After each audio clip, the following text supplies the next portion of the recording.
Muy buenas noches. Doy la bienvenida a todos ustedes. Muchas gracias por asistir al ciclo de mesas verdes, conflicto y posconflicto, reflexiones recientes acerca de nuestra memoria. Es nuestra cuarta mesa correspondiente al mes de julio.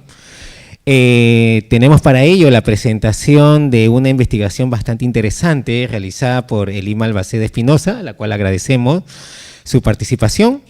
Él es psicólogo de la Universidad Nacional Mayor de San Marcos, magíster en Psicología Comunitaria por la Pontificia Universidad Católica del Perú, con estudios de maestría en Políticas Públicas y Gestión de Proyectos Sociales, también por la Universidad Nacional Mayor de San Marcos, y doctorando en Sociología en la Universidad Nacional Mayor de San Marcos y el doctorando en Psicología, Universidad de Oviedo, y también es docente del área de Psicología Social y Comunitaria en distintas universidades, así como de seminarios de investigación.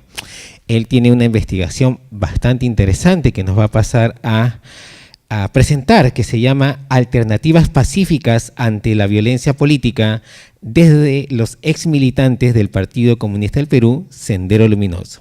Él va a tener un tiempo de 20 a 25 minutos y después pasaremos a los comentarios de Cristina Cáceres, que luego la presentaré. Eli, tienes la palabra.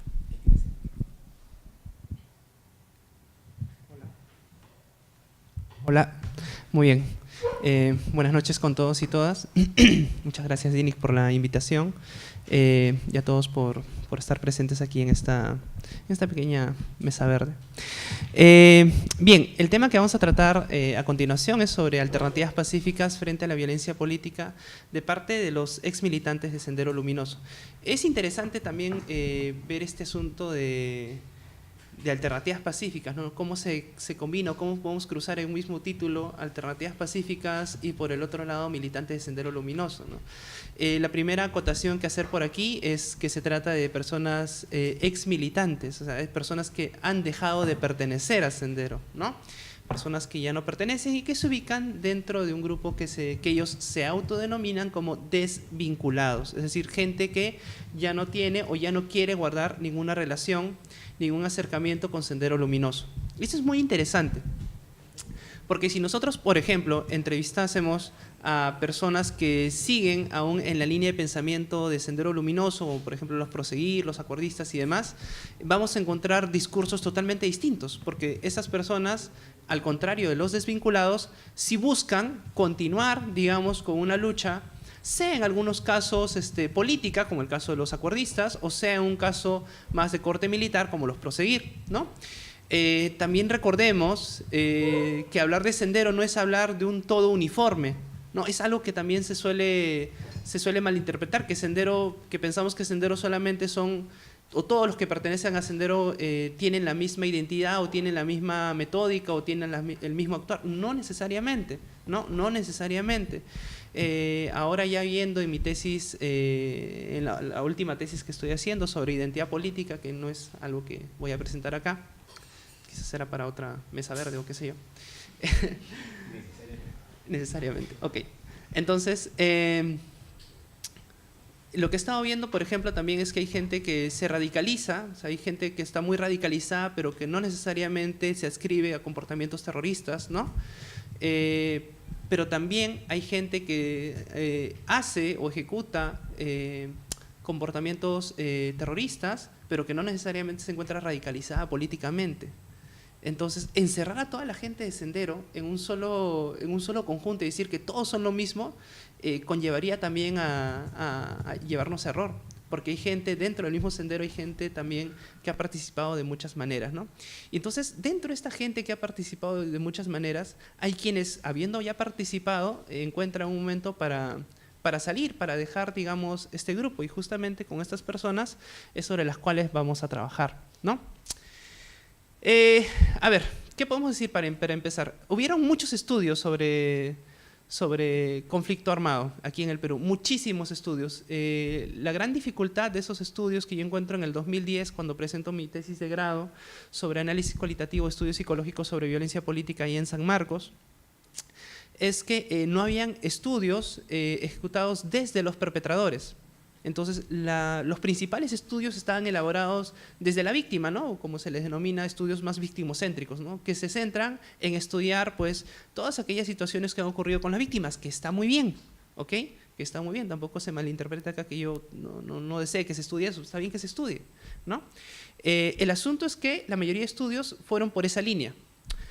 Sin embargo, pues como bien se dice ahí, que hubieron pocas miradas, es decir, se estudió mucho de ello, sin embargo habían pocas miradas para ver desde otros ángulos la situación de conflicto armado, como por ejemplo el estudio de los perpetradores, o por ejemplo el estudio de policías, ¿no? O los estudios de los militares, que sí hay, pero son estudios que son muy escasos, ¿ok? Son estudios muy escasos. En la mayoría de estos estudios se buscó conocer al otro desde un nosotros, es decir, se buscaba conocer al otro, al militante de Sendero, pero siempre partiendo desde un marco de referencia que es el marco de la culpa, ¿no? Es decir, el marco de que, bueno, tú eres el otro y como eres el otro tienes la culpa de todo y como tienes la culpa de todo, entro con ese prejuicio, que hasta cierto punto es válido, para estudiarte, y en ese sentido hay muchos prejuicios desde quien estudia, desde el investigador hacia este objeto de estudio, ¿no? Entonces, eso también lo he podido encontrar en diversos estudios. Y poco alcance más de corte fenomenológico, es decir, poco alcance o pocos estudios que se busquen o que intenten al menos estudiar a Sendero Luminoso, estudiar al militante Sendero Luminoso desde lo que esta persona dice, desde lo que esta persona siente, desde lo que esta persona ve, porque justamente si es que nosotros queremos combatir o luchar contra el terrorismo o digamos tratar de que existan menos en la menor medida posible este tipo de conductas, lo peor que podemos hacer es empezar a investigar desde una postura que plantee estereotipos, que plantee prejuicios, y lo mejor que podemos hacer es estudiar a este grupo desde el mismo grupo, desde cómo el grupo está sintiendo todo su actuar. Entonces, eso es lo importante, ¿no? Tratar de ser un poco más inteligentes ahí y tratar de analizar debidamente este grupo, entenderlo debidamente y para una vez que lo podamos entender, poder actuar efectivamente hacia él. Antecedentes, bueno, aquí para empezar pues con Carlos Iván de Gregori, que es quizás digamos uno de los autores que más ha trabajado sobre el tema, en digamos los inicios o sobre Juventud y Sendero Luminoso, o Qué difícil es ser Dios, por ejemplo, que son dos obras fundamentales para todos aquellos que quieran entender esta situación de conflicto armado y también entenderla o acercándose o tener una visión más antropológica a ello, ¿no? El estudio inicial de Kirchner, del que hablábamos hace un momento, ¿no? Sobre las mujeres de Sendero, grabado en piedra, ¿no? Que también es un estudio interesante, aunque también habría que también tenerle mucha… verlo de cierto modo, ¿no? En su contexto, que también es interesante. Los estudios de Portocarrero, Qué difícil es ser Dios, Razones de sangre, que también son estudios muy interesantes, sobre todo para entender también a los militantes. Ponciano del Pino, Narda Enríquez, ¿no? Que también, Narda Enríquez, que plantea un estudio sobre empoderamiento en la mujer, ¿no? Andina. Y Ponciano del Pino, que tiene un estudio sobre familia, cultura y Sendero Luminoso, ideología y Sendero Luminoso, ¿no? José Carlos Renique, J.D. Chávez, que trabajan en prisiones, ¿no? La voluntad encarcelada, que es un texto interesantísimo del año 2003. Renzo Aroni, que tiene un estudio, una tesis ahí en San Marcos sobre la masacre de Huamanquiquia, si mal no recuerdo, que son textos sumamente importantes para el trabajo, para nuestro trabajo. El texto de Aroni, por ejemplo, si lo han revisado, está en internet. El texto de Aroni es brutal, es muy fuerte el texto de Aroni, porque en el texto de Aroni él entrevista a los mismos senderistas que ejecutaron esa matanza. Y claro, todos nosotros los que podemos estar en esta mesa podemos decir, no, este senderista maldito que ha matado a la gente y tal, que es válido. Pero cuando Aroni los entrevista, lo interesante es que va más allá de lo habitual, va más allá, digamos, de aquella idea típica o inicial que nos planteamos acerca del otro, y se va un poco a entender este lado, digamos, más de la persona, ¿no? de quién actúa ahí, y también esos dilemas que se plantean estas personas, porque no son robots, es algo que también debemos entender ya a estas alturas, ¿no? Que la gente de Sendero pues en ningún momento son robots. Otra cosa que también digo usualmente cuando hablo acerca de este tipo de, digamos, de temas, es que la gente de Sendero Luminoso en ningún momento pues han sido robots. Eran gente con ideas, eran gente con sentimientos, eran gente con cierto tipo de pensamientos, pero que al fin y al cabo digamos tenían un marco ideológico tan fuerte y tan sesgado que los hacía ser impermeables frente al sentimiento del otro. Era una cosa muy, muy dura, ¿no? Branco sobre las mujeres, sobre feminidad en las cárceles, y pues Cristina Cáceres, que la tenemos felizmente aquí en esta mesa para que también nos pueda comentar de, de su investigación, que ella la trabajó en el año 2011, y acá nuestro querido Dini Casencio también en el año 2013, que también trabajó sobre aspectos relacionados a las personas que estaban integradas dentro de Sendero Luminoso. Finalmente, el texto de Zapata, que también es un texto sumamente interesante, muy, muy rico, muy interesante, donde hace diversas entrevistas a Elena Iparraguirre en el penal de Piedras Gordas, que también nos ayuda a entender ese otro lado, ¿no? Ese otro lado, es seguir más allá, decir, son buenos, son malos, no nos gustan estas personas, es seguir más allá, te lo plantea Antonio Zapata, que también es un texto sumamente interesante, ¿no? Tres textos interesantes también sobre análisis periodísticos, análisis más de corte histórico, ¿no? Los textos de Ricardo Uceda, Muerte en el Pentagonito. Si no han tenido la oportunidad de leerlos, yo les pido que lo puedan leer en algún momento. Los textos de Rencagliolo sobre la Cuarta Espada, los de Humberto Jara. Dos textos que a mí me parecen interesantes son el texto de, ya digamos yendo más a un corte más autobiográfico, son el texto de José Carlos Agüero, que es sobre los rendidos, sobre el don de perdonar, que siempre lo comparto en mis clases porque es un texto sumamente importante también para entender ese otro lado, ¿no? Ese otro lado, digamos, más personal, más humano de estas personas, que repito, son textos importantes para entender al otro, no para justificarlo, no se malinterprete eso. Porque la primera vez que yo expuse sobre mi tema de tesis en San Marcos, mis compañeros me decían, ¿tú eres del Movadef? No. ¿Quieres ser del Movadef? No. ¿Perteneces al Movadef? No. ¿Tienes una novia en el Movadef? No. ¿Quieres algo con el Movadef? No. No, simplemente no. No es que uno por estudiar este tipo de temas tenga una vinculación afectiva necesariamente con estos temas, ¿no? Entonces, hay una suerte de, también objetividad que debemos tender ahí, cosa que se debe ver, ¿no? Porque hay un prejuicio muy fuerte hacia quienes investigan estos temas, y eso también hay que dejarlo claro, ¿no? El texto de Gavilán, que es una hermosura de texto autobiográfico, que no voy a relatar lo que dice ahí, pero también es otro texto que debemos tenerlo siempre a la mano para entender a estos actores armados, ¿no? Y finalmente dos textos que para mí también son importantes, el texto de Agustín Machuca, menos conocido, pero sumamente potente. Agustín Machuca puede encontrar su texto en internet, puede encontrar su texto está también en algunas ediciones, que él ha sido una persona que ha pertenecido a Sendero Luminoso, pero también es una persona que en su libro, que se llama 13 días, narra una especie de autobiografía acerca de cómo él se fue insertando en Sendero Luminoso, cómo fue participando, qué es lo que hizo. Es un texto que es de acceso público, es acceso abierto, así es que está en internet, solamente colocan el nombre y el nombre del libro y va a aparecer. Y el texto pues, de Gálvez Olechea, ¿no? Que ya es un poco más abierto, que perteneció, bueno, si bien no es de Sendero, sino ha sido del MRTA, es un texto un poco más abierto donde él narra acerca de todo este proceso en el cual cambia de pensamiento, cambia de ideas en relación a su participación en el grupo armado, ¿no? Entonces son textos, desde mi punto de vista, sumamente importantes para entender la situación. Un poco sobre método, la investigación es cualitativa, de corte descriptivo, fenomenológica. Se utilizaron algunos criterios para, digamos, criterios de inclusión para los participantes que hayan pertenecido a Sendero Luminoso, que no se encuentren encarcelados, que no cuenten con acusación vigente, entre otros. Estos criterios son importantes porque la universidad para la cual yo presenté esta tesis, que es la Universidad Católica, planteaba en su momento un comité de ética, que como ya le comentaba a Cristina, tenía ciertos parámetros un poco rígidos para que, digamos, las entrevistas no se puedan hacer con personas que estaban vinculadas, ¿no? Y en ese sentido había esa limitante y por ende tenía que entrevistar a personas que estaban fuera de acusación vigente, que se encuentran desvinculados, entre otros, ¿no? 7 participantes, todos de sexo masculino. Esa también puede ser una limitación de la investigación, pero bueno, eso ya lo podemos conversar.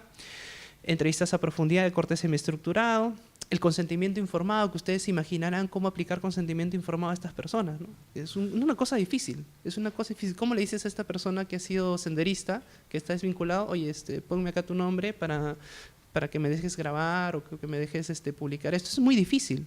Es muy difícil, por ende, muchos de los consentimientos informados fueron solamente verbales o fueron solamente a través de seudónimos, porque las personas pues se negaban a hablar o se negaban a expresar sus nombres, ¿no? Bueno, aspectos éticos, autorización explícita mediante consentimiento informado, sobre prejuicio al investigador, que ya lo he mencionado, y sobre la devolución del conocimiento producido, que eso también es otra cosa importante, porque después de cada entrevista, o mejor dicho, al final, ya cuando se tuvo ya el producto casi terminado de la investigación, pues se fue con cada una de estas personas entrevistadas y se les devolvió la investigación, o sea, se les dijo, mira, esto es lo que se ha encontrado, ¿no?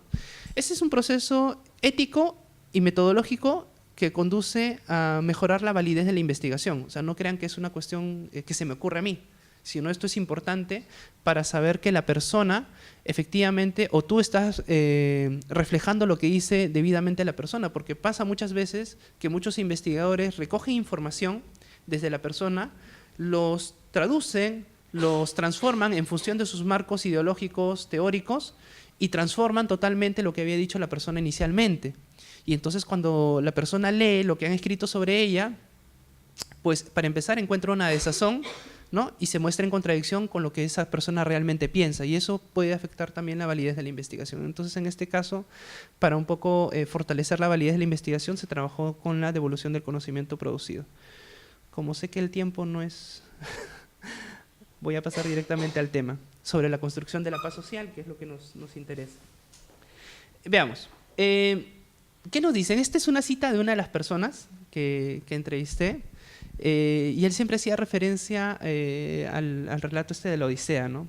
Él dice, hablábamos siempre de Ulises, de la mitología griega, ¿no? Si ustedes se acuerdan, ¿no? Está todo este tema de la Odisea. Él, el que retó a los dioses, y en este caso serían Abimael y Sendero, ¿no?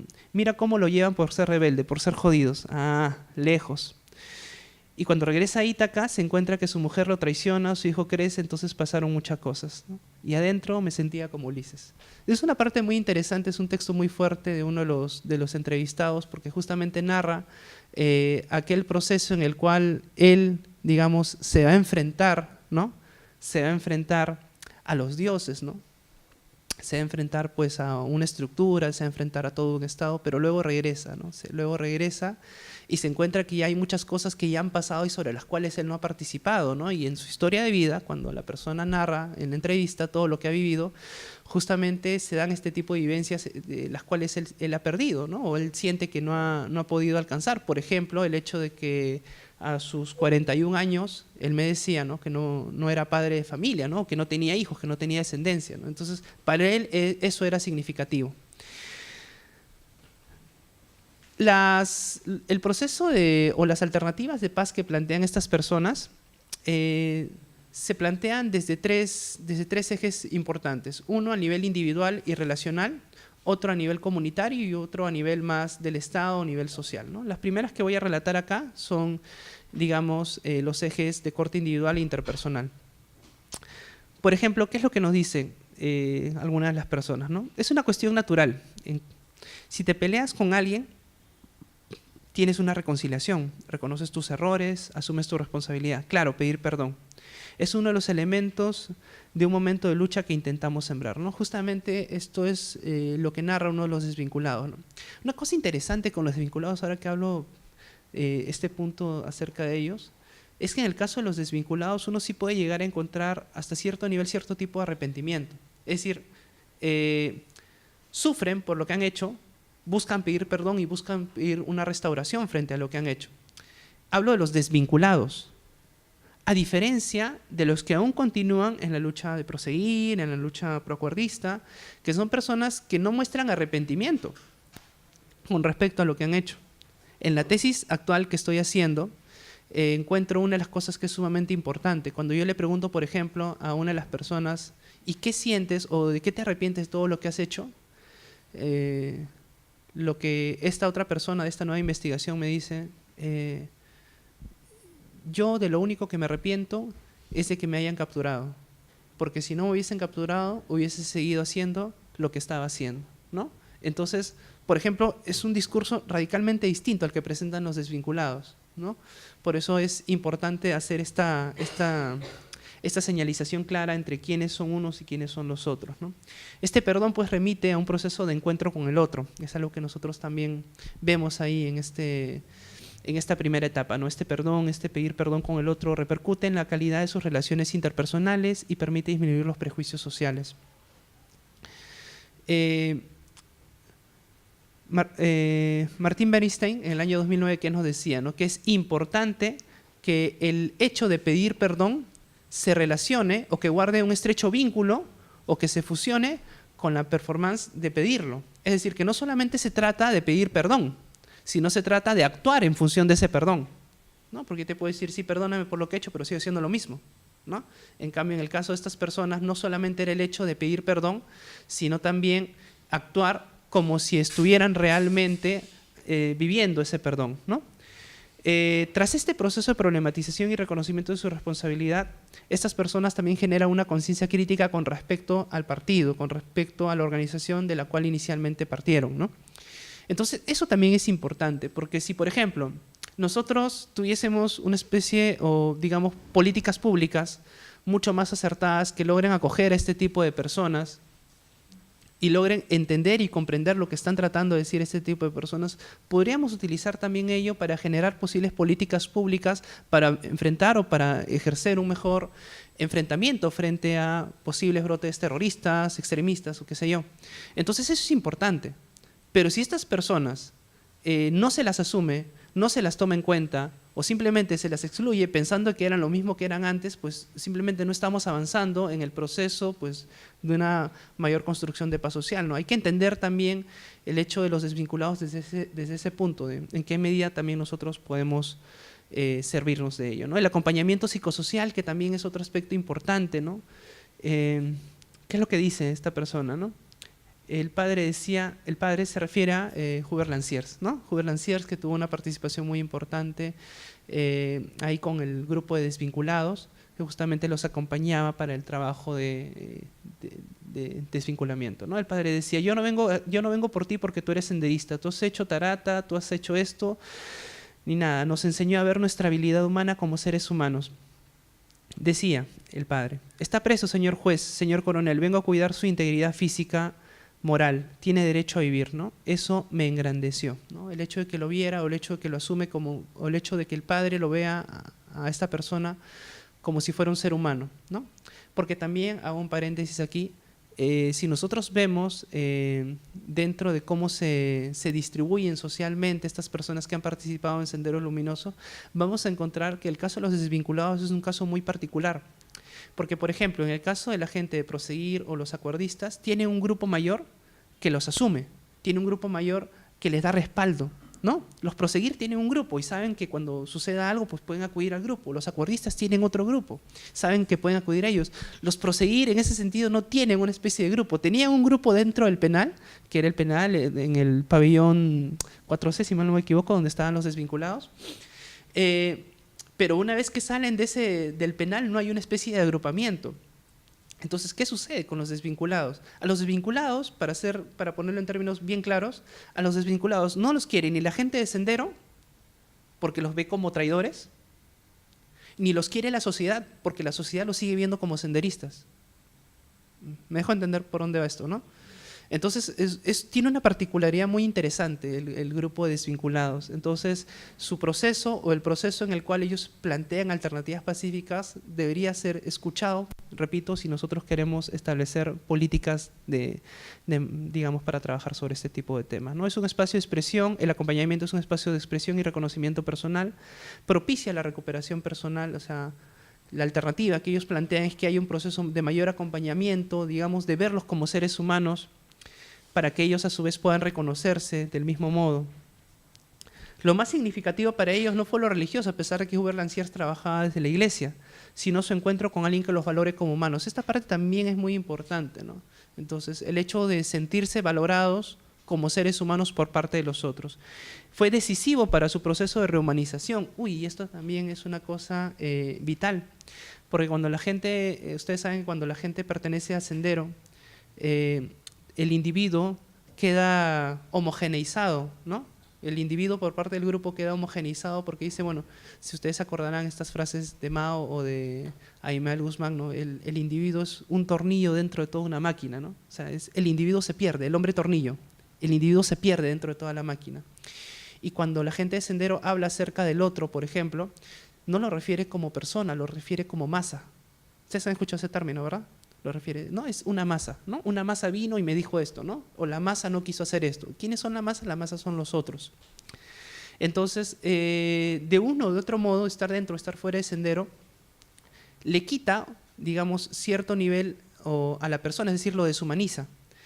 Y al comprender, al acompañar al otro, al tratar al otro como ser humano, ya estás procediendo con ese proceso de rehumanización del otro, en este caso el desvinculado, ¿no? Entonces, lo que hizo el padre Hubert Lanciers en los penales tuvo mucho que ver con este proceso de acompañamiento y de rehumanización para estas personas, un caso sumamente importante. La restauración comunitaria, ya fuera más allá del aspecto individual e interpersonal, vamos a hablar acerca de los aspectos comunitarios, ¿no? Uno de los desvinculados, inclusive una de las personas que entrevisté, llegó a ser dirigente de uno de los asentamientos humanos de Villa El Salvador. Fue interesantísimo, ¿no? Esta persona que salió de Sendero Luminoso, se desvinculó, rompió con ellos y llegó a su barrio, al barrio donde él había vivido, y llegó a ser dirigente de esa comunidad. Y lo más interesante de esto es que la gente sabía de su pasado. O sea, sabía que él había sido senderista. Y aún así fue dirigente, ¿no? Y entonces, esta parte también es interesante, ¿no? ¿Qué es lo que dice él? Por ejemplo, dice, cuando voy a hacer algo, y ahí está hablando de su posición de dirigente, quiero hacerlo hasta que se sienta satisfecho la persona que ha sido afectada. Y eso he intentado hacer como dirigente, que he sido el barrio con nuevas metas, nuevas ideas, y ese es mi orgullo, ¿no? Entonces, en las comunidades también se generan espacios para esta micropolítica de la reconciliación, como decía Kimberly Taydon, ¿no? Entre prójimos. Entonces, es muy importante tener estos grupos o a la comunidad para que la comunidad también ayude a resarcir el tejido social dañado. Permiten establecer espacios de justicia como la justicia restaurativa y retributiva para que la persona pueda restaurar el daño que ha hecho, pueda retribuir de algún modo el daño que ha podido haber efectuado, ¿no? Entonces, y la comunidad también tiene mecanismos para que la persona pueda retribuirle o pueda restaurarle aquellos daños que se han ejercido. Ellos se observan en comunidades andinas, juntas directivas, instituciones educativas, desde la prisión o en otros espacios. Un espacio comunitario dibuja la línea divisoria entre unos y otros, de tal modo que la separación mental se va acordando y con ello la capacidad de violentar a las otras personas, ¿no? Otra de las cosas que también habíamos visto al trabajar con personas que están desvinculados o que aún seguían vinculados es que el acercamiento a la comunidad es distinto. Es decir, una persona desvinculada, cuando quiere resarcir el conflicto con su comunidad, trata de acercarse a ella, trata de atar lazos con ella, trata de unirse a ella. En cambio, el que aún sigue vinculado, no. El que aún sigue vinculado trata de alejarse más de las comunidades, más de los grupos, más de los espacios sociales y se vincula de una manera mucho más fuerte hacia su propia organización. De ahí es que, por ejemplo, en otros países, cuando se hacen trabajos sobre desradicalización, algo que no se hace acá, ¿ya? Cuando se hacen trabajos de desradicalización, uno de los primeros espacios donde se puede intervenir, y justamente hay evidencias de que es efectiva el trabajo de desradicalización, es en los espacios comunitarios. Entonces, por ejemplo, al interior de grupos políticos, de partidos políticos, por ejemplo, si pertenecen dentro de la iglesia, digamos, al interior de las iglesias, estoy hablando obviamente de otro tipo de extremismos, pero digamos, en todos esos casos, el trabajo con la comunidad siempre ha dado buenos resultados, ¿no? Porque al intervenir en comunidad, la comunidad, como es un espacio pequeño donde todos se conocen o todos se conocen en cierta medida, ayuda o sirve para que se puedan identificar cierto tipo de conductas extremistas, ¿no? Entonces esa parte también es muy interesante. Los acuerdos de reinserción comunitaria. Hay algunos que han estado presos por participar en Sendero Luminoso con una condición regresa exactamente. Si tú quieres regresar, tienes que ante todo pedir perdón por lo que has hecho, ¿no? Es algo que también ellos narran, ¿no? Entonces este tipo de acuerdos de reinserción, este tipo de acuerdos frente al grupo, frente a la persona a la que a uno les ha hecho daño, también son importantes para, digamos, para resarcir aquello que han hecho anteriormente. No existe una participación y compromiso de la comunidad como acompañante y soporte emocional. Entonces, por ejemplo, en el caso de Kimberly Taydon narra acerca de cómo es que una persona que había sido senderista vuelve a su comunidad y dentro de su comunidad la comunidad le exige cierto tipo de elementos o cierto tipo de, digamos, condiciones para que esta persona vuelva, ¿no? Como por ejemplo que haga acompañamiento, que vigile, que participe en las actividades comunitarias, entre otras, para que de ese modo pueda existir cierto tipo de retribución frente al daño establecido, ¿no? Ahí se ofrece una oportunidad de resolver de raíz el problema para evitar una posible recaída. Existe una economía política del perdón administrada por la comunidad. Y es interesante también esta economía política del perdón, porque justamente todos los espacios comunitarios tienen lugares donde se puede facilitar el perdón. Y lamentablemente cuando es el Estado quien administra el perdón, el Estado, pues al ser este leviatán, ¿no?, que lo acoge todo, que todo lo ve, que todo lo, digamos, que todo está bajo su manto, tiene la dificultad de que no establece estos mecanismos específicos para solucionar los casos de digamos, de terrorismo en los lugares. Sin embargo, la comunidad sí tiene o sí puede implementar este tipo de mecanismos para que la persona pueda solicitar o pueda también resarcir el daño que ha hecho, ¿no? Y ya finalizando, ya con esta parte, digamos, más social, vamos con el último eje, que tiene que ver con los aspectos más de corte social, ¿no? Los aspectos, digamos, estas alternativas pacíficas que ellos se plantean frente a esta violencia, ¿no? ¿Qué dicen ellos? Esto de fomentar espacios de reinserción. Dicen, yo quiero reivindicarme con la sociedad aportando al desarrollo de este país. Este taller, él tiene un taller de carpintería, no existía, no estaban las personas que están trabajando. Yo creo que la idea era reivindicarse y ya no haciendo un gasto al Estado, sino generando una riqueza, ¿no? Entonces también eso es importante. Cómo es que la persona busca resarcir, pero ya no a través de la comunidad, ya no a través de un espacio individual o interpersonal, sino más bien a través de un espacio más de corte económico y, digamos, de mayor provecho para la sociedad. Es algo que también debería hacernos eco a nosotros para saber en qué medida el Estado les permite o el Estado posibilita estos espacios para estas personas que efectivamente se han desvinculado, ¿no? Los desvinculados entonces se insertan al sistema de producción y reproducción social, cambian sus métodos para conseguir otros objetivos. También deberíamos conocer y deberíamos entender que estas personas desvinculadas han pasado por todo un proceso y, digamos, buscan resarcir el daño a la sociedad a través de su trabajo, ¿no? Buscan incluir a instituciones públicas y privadas como espacios de diálogo para la construcción de la paz. Pero también hay que darnos cuenta que la sociedad civil tampoco genera un clima honesto, ni tampoco desinteresado, ¿no? La sociedad civil a veces golpea, y golpea a través de los prejuicios, golpea a través, digamos, de la deshonestidad, digamos, es un trato no equitativo el que se genera para con este grupo de personas. Entonces, eso también hace que los procesos o que las alternativas de paz que puedan generar esas personas se vean limitados, porque de un u otro modo ellos pueden tener la intención de querer hacer algo, pero al cerrarse las puertas desde la sociedad civil y desde el Estado, pues obviamente se ven mayormente limitados a no hacer mucho, ¿no? Entonces eso es algo que también deberíamos tomar en cuenta, ¿no? Finalmente, el fortalecimiento del Estado, que también es un aspecto importante, es algo que se debería tomar en cuenta, porque a diferencia de los desvinculados, a diferencia, perdón, de las personas que aún siguen vinculadas a Sendero Luminoso, donde para ellos el problema solamente es el Estado, ¿no? Para los que aún siguen en proseguir o los acuerdistas, el problema siempre es el Estado y ellos no asumen ningún tipo de culpa, ¿no? Los desvinculados, al contrario, sí asumen culpa, sí asumen que han cometido errores, y no solamente errores, excesos y omisiones, como lo señala la gente de Sendero, ¿no? Sino que ellos no solamente asumen que han cometido eso, sino que han hecho daño, un daño profundo a la sociedad con su actuar y que buscan resarcirse, ¿no?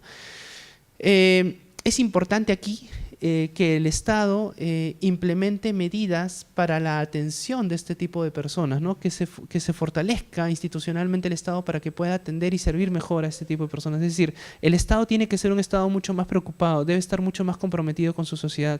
Mi recomendación sería que el Estado sea más exigente consigo mismo. Y bueno, eso lo podemos decir cualquiera de nosotros.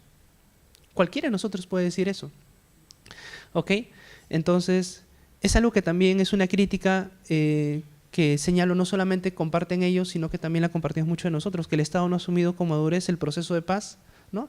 El Estado siempre ha visto el proceso de paz como algo de nombre nada más, ¿no? Si ustedes leen el informe de la Comisión de la Verdad y Reconciliación, el tomo número 9, si mal no recuerdo, donde se habla de recomendaciones, ustedes van a encontrar que solamente si leen la primera hoja donde dice recomendaciones, van a encontrar dos cosas que son sumamente contradictorias. El párrafo número 1 o 2 hace referencia a que si nosotros queremos lograr una debida reconciliación, debemos integrar a todos los actores del conflicto armado, ¿no? ¿Y qué significa todos los actores? Pues todos los actores, ¿no? Víctimas, victimarios, perpetradores y tal.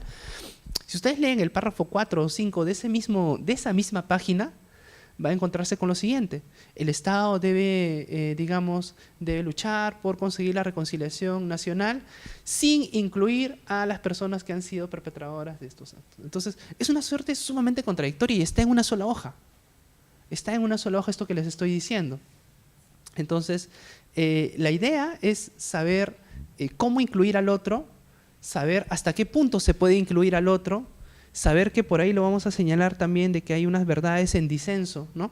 Hay una suerte de que cada uno tiene su verdad y en ese sentido no es que debamos asumir a todos con cada una de sus verdades, sino debemos asumir las verdades de cada uno, pero también en función de una suerte de equilibrio social o de paz social, ¿no? Existe desconfianza, ¿no? Por ejemplo, si a mí me dijeran que al llegar a cierto punto de acuerdo de paz garantizan que las injusticias van a dejar de suceder, yo no obstaculizo su deber, pero no creo que ese sea el camino. Y esa misma desconfianza que ahora la estamos viendo también en carne viva en estas últimas semanas, es también la que expresan ellos, ¿no? Una desconfianza hacia el Estado, hacia los poderes del Estado, que les limita también a efectuar otro tipo de acciones, ¿no? A pesar de ello, sin embargo, prefieren este sistema.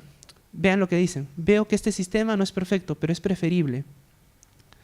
Es preferible una verdad, como te ofrecía Sendero, ¿no? Entonces, hay una especie de cambio y una suerte de cambio en relación a lo que ellos vivenciaban antes, y yo creo que eso es un aspecto que también nos debe servir para entender mejor su postura, ¿no? Esta construcción de verdades que también les decía, ¿qué es lo que señalan ellos, ¿no? Dicen, si vamos a hablar de reconciliación y quieres una amnistía, primero tienes que empezar por asumir tu responsabilidad. Y esa es una de las cosas que nosotros le planteamos al Movadef. En ellos, en los del Movadef, no hay una actitud de asumir la responsabilidad de lo que pasó en la guerra, ¿no? Es una diferencia que marcan definitivamente con el Movadef y que ellos plantean de que no debería ser de ese modo, ¿no? Cada grupo social, en ese sentido, como nos dice Sandrine Lefranc, ahí en el año 2002, presenta una verdad, ¿no? En ese sentido se debe considerar asumir una verdad en disenso, lo cual, como les decía hace un momento, no significa aceptar las verdades de todos, sino más bien tener ciertos parámetros para entender que hay verdades de diferente modo, pero que debemos aceptarlas en diferente modo para poder esforzarnos por una convivencia pacífica en la sociedad. Y es justamente a lo que apuntan estas personas. Ello contribuiría a una reformulación de la historia y con ello una redefinición de las relaciones entre los grupos y sus líderes, ¿no? Nos ayudaría mucho, refrescaría mucho, digamos, la construcción de una verdad de diferentes ángulos para poder construir una mejor sociedad, ¿no? Y es justamente, Sandrine Lefranc hace este trabajo en el 2002 para una sociedad colombiana aún atravesada en guerra. Si nosotros la vemos 15 años después, ya con la finalización de la guerra ahí en Colombia, podemos entender que pues, en Colombia, si bien se ha llegado a un proceso de paz, a un acuerdo de paz, que no será perfecto, lo entendemos todos, que no será pues la maravilla, pero es al menos un acuerdo de paz que ha conducido a que, digamos, los actores en conflicto cesen las acciones y de este modo pues, puedan conducir al país a un mejor camino. En el caso que ocurrió aquí en el Perú, no se llevó eso por ningún lado. Hubo sí una guerra en la que el Estado, digamos, militarmente le ganó a Sendero, y efectivamente, pues como como pasa con todas las guerras, pues siempre el que gana es el que impone las condiciones al que pierde, y eso fue lo que pasó, ¿no? Y que de algún otro modo es lo que se hizo aquí en Perú. Uno de los elementos importantes para la reconciliación es generar una historia colectiva compartida. Lo importante aquí en este punto es partir desde las raíces de la violencia, dialogar y criticar abiertamente, ¿no? Justamente son estos puntos a los que se van tanto el aspecto de la construcción de las verdades como la implicación del Estado son aspectos más de índole general, de índole social, a los que el Estado debería, digamos, atender para conseguir una mayor apertura, una mejor paz social, ¿no? Y finalizando ya con las conclusiones y recomendaciones, pues ¿qué podemos concluir de esto, no? Hay alternativas ligadas al perdón y a la restauración del tejido social y al acompañamiento psicosocial que buscan rehumanizar a las personas. Les había dicho en un inicio que las personas se encontraban en una situación de deshumanización, ¿no? Se encontraban deshumanizadas al pertenecer a senderos, se encontraban deshumanizadas al verse un grupo del cual ellos no se sentían parte, y una vez que salen de este grupo, las personas buscan caminos que los lleven a rehumanizarse, y uno de estos caminos que los lleva a rehumanizarse son pues los caminos del perdón, de la restauración, del acompañamiento psicosocial, que les ayuda a ellos pues a, digamos, a tener una mejor vivencia en la sociedad. Las alternativas comunitarias, que es el segundo gran eje que hemos visto aquí, son las que permiten reinsertar al individuo, son las que permiten hacer que el individuo tenga una vida en la comunidad, ¿no? Tenga una vida, digamos, saludable en comunidad, que es algo que aún no pueden tener los desvinculados. También las alternativas sociales le permiten al desvinculado integrarse productivamente en la sociedad, que eso es un aspecto muy importante, vincularse productivamente en la sociedad y a la vez poder dialogar con instancias sociales, ¿no? Entonces, el hecho de que ellos puedan tener estas alternativas a nivel individual, comunitario y social los ayuda en definitiva a tener una mejor inserción en la sociedad, ¿no? Para hacerla más productiva. Obviamente, repito, recalco una vez más, estamos hablando de los desvinculados, ¿no? Entonces, en ese sentido es necesario tener un Estado más orgánico y eficiente, y entender que las verdades en disenso nos pueden ayudar a esta construcción, ¿no? A esta construcción de distintos puntos de vista, pero que confluyan en la mejor vía para una vivencia pacífica en la sociedad, ¿no? Que es básicamente a lo que apuntaba la tesis, que es ver qué alternativas pacíficas existían, pues eran esas, ¿no? Esas alternativas individuales, comunitarias y de corte social. Bueno, es todo lo que tengo que decirles por ahora. Sé que van a haber preguntas por ahí y con mucho gusto, pues todas las que vengan. Gracias. Gracias, Eli. Ahora tenemos los comentarios de Cristina Cáceres. Ella es licenciada en Antropología con estudio de maestría en Derechos Humanos, ambos por la Pontificia Universidad Católica del Perú.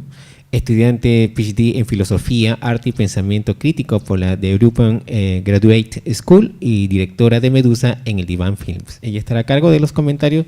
Le damos el uso de la palabra. Cristina, muchos éxitos. Gracias, buenas noches a todos.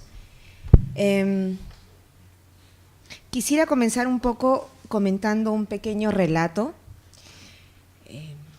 Entre el 2006 y 2007 yo realicé mi trabajo de campo que se me pedía como para culminar la carrera de antropología. Hice el trabajo de campo en Castro Castro, justamente en el pabellón de los desvinculados al que se refiere Eli.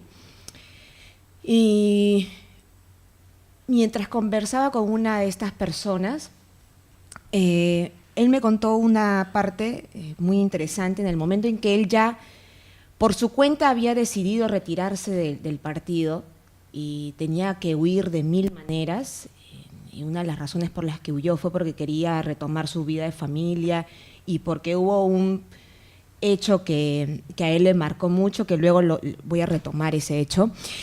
Pero en una de estas tantas huidas, él estaba manejando su taxi, tratando de trabajar para poder llevar un poco de comida a casa.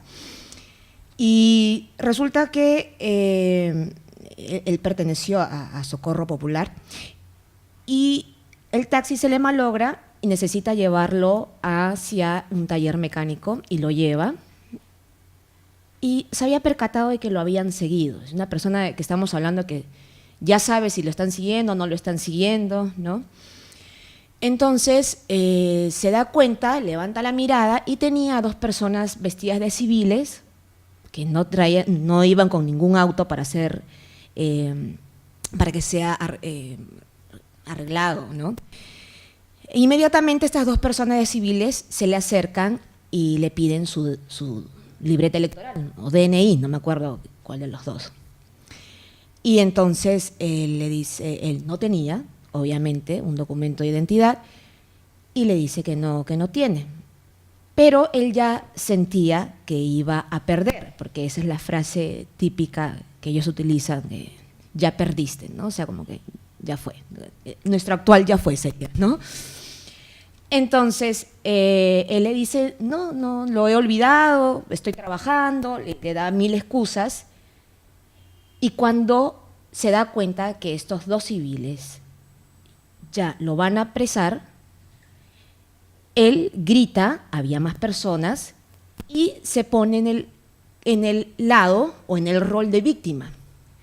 Y comienza a decir, estas personas me quieren llevar, me están confundiendo, ¿no? Y arma todo una performance ahí. Y cuando las 2 personas de civiles se alteran un poco, pero están seguros de que es él al que hay que atrapar, simplemente lo van a atrapar y él, de víctima, pasa con la siguiente frase: tú me conoces y sabes de qué soy capaz. ¿Por qué parto por esta frase? No sé si ustedes vieron esta película de David Cronenberg, A History of Violence, que es una historia sobre violencia, en el que un señor tiene un café y vive una vida muy hermosa con su familia. De un momento a otro llegan 2 matones a su bar y él tiene que defender el bar con muchas personas, con su café, con muchas personas que están dentro, y termina siendo un héroe porque se termina bajando a estas 2 personas, los mata, pero los mata de una manera increíble que uno diría, ¿cómo los mató? Y la prensa local lo denomina como el héroe del barrio, digamos, ¿no? Entonces, cuando yo conversaba con esta persona que entrevisté en penal, me dice, es que no sé qué soy. Y yo parto de esta complejidad justamente para hablar acerca de los desvinculados, que no necesariamente tenemos que situarnos como que ya son personas que se han desvinculado y ya están vamos a ponerlo de esta forma, de nuestro lado, ¿no? Porque nos gustaría sentirnos así, de nuestro lado, y ya olvidaron lo otro, sino que la situación es muchísimo más compleja y que incluso ellos mismos se cuestionan sobre su yo. Un poco el contexto de desvinculados, ahora sí, cuando comienza a llenarse, a poblarse el penal Castro, todos eran, para el sistema penitenciario, todos son terrucos.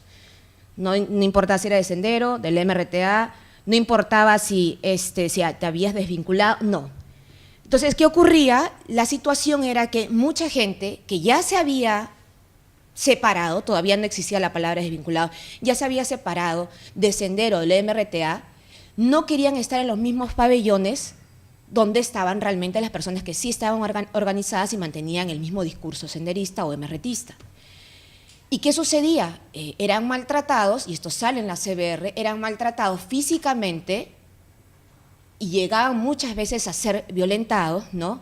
Entonces llega el padre Hubert Lancier y gestiona un pabellón justamente para estas personas que quieren retirarse o que quieren desvincularse, ¿no? Y lo denominan el pabellón de los desvinculados. En realidad este pabellón comienza en lo que se conoce como el lugar, no, el 4A. Pero antes fue el 4B, que en realidad todavía está en otro lugar, en el Venusterio. El Venusterio es el nombre que le dan al lugar donde supuestamente los presos van para poder intimar con sus parejas, ¿no? Entonces, esta es un poco la historia del pabellón en sí o del nombre de desvinculados, porque aquí viene lo interesante, ¿qué nombre ponerse para no llamarse arrepentidos? Porque, ojo, estas personas te van a decir de que no están arrepentidas. Porque estar arrepentidos es una categoría para Sendero o MRTA como traidor o estar, ellos usan esta palabra también o esta frase como que renegar de lo que hiciste. Entonces surge el nombre desvinculados que le da una categoría más interesante a ellos, ¿no? No los baja, ¿no? Le da un poco de caché, digamos, ¿no? Entonces, yo entro un poco a trabajar con el tema, con los presos desvinculados, y solamente menciono como para dar un poco de contexto a lo que ha trabajado Eli, porque justamente lo que ha hecho Eli es hablar con ellos fuera y yo lo que he hecho es hablar con ellos dentro, y esta parte es muy interesante, ¿no? Entonces, cuando yo recojo historias de vida durante un año, hablo con ellos y recojo las historias de vida, y hablo con ellos desde que son niños, de dónde vienen, qué hacen, cómo se involucran, cómo conocen a Sendero, cómo los atrapan, qué hacen, momentos de tortura, hasta que llegan al penal y qué es lo que sucede en el penal con ellos. Entonces, la parte interesante es lo que sucede en el penal con ellos, porque ahí es donde ellos deciden desvincularse. Y yo denomino que hay dos formas de desvinculamiento. Las he denominado así y acá de repente el profesor Guillermo me va a poder cuestionar y agradecer eso. Yo denomino que hay dos formas de vinculamientos, la orgánica y la ideológica. Digo dos casos. La orgánica me baso en lo siguiente, son aquellas personas que se deciden desvincular porque necesitan básicamente salir de los pabellones, no ideológicamente, sino salir de los pabellones de Sendero por muchas razones. Una de ellas, tenemos el caso de uno de los chicos, es que él sí estaba completamente convencido de que su participación había sido, o sea, aceptaba su participación dentro de Sendero. Pero ¿qué pasa? Él venía de Huancavelica y su padre fue asesinado por Sendero. Y él, cuando quería indagar quién había asesinado y por qué, o sea, estaba indagando por la muerte del padre, los líderes del pabellón dicen, estás preguntando mucho. Y de un momento a otro, expulsado.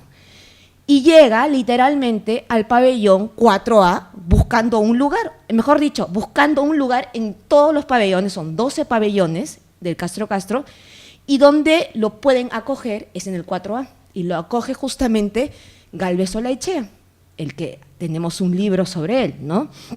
Entonces lo acoge él, pero él justamente tiene esta cuestión de que cuestiona y se pregunta por qué mataron al padre, pero a la vez también no se cuestiona el haber pertenecido a Sendero. Entonces es una persona, según yo, un desvinculado orgánico más no ideológico.